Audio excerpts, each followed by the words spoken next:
Presence of our Almighty Father God. Heavenly Father God, we thank you for this evening, Father God, for the opportunity that we are all here gathered tonight in celebration of our DRS first anniversary. Lord, we thank you for the lives of every volunteer riders na naririto ngayon.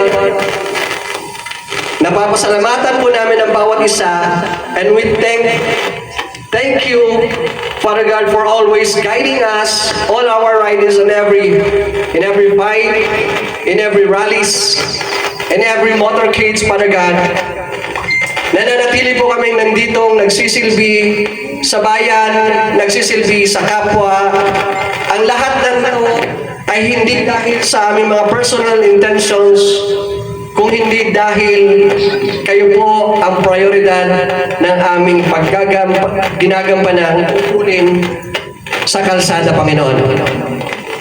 And Lord, we pray, Father God, that as we celebrate 1-year anniversary sa aming DRS family, Father God, we pray na makakasama ka pa namin dito bilang pasasalamat sa inyo sa mga biyayang ibinigay ninyo sa amin, sa mga proteksyon na lagi niyo po kaming ginagabayan, sa wisdom na pinagkaloob niyo sa bawat isang taon, at sa mga magagandang pangatawan na patuloy po kaming nakikibaka, patuloy po kaming nakikisa, patuloy po kaming nakikipaglaban upang ipagtanggol ang karapatan ng bawat mamamayang Pilipino.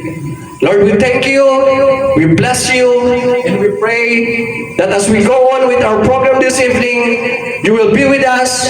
We will continue to thanksgiving for you. We will worship you. We will praise you, Father God.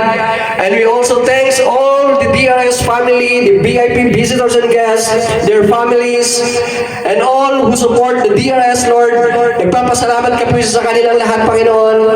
At taos-puso po kami nagbibigay sa kanila ng pasalamat, Panginoon, sa mga biyaya, sa mga suporta na ipinagkaloob nila po sa amin. Lord, we thank you, we praise you, and we glorify your name, Father God, in the mighty name of your Son, Jesus Christ, O Lord. Amen and amen and amen. Please remain standing for the national anthem.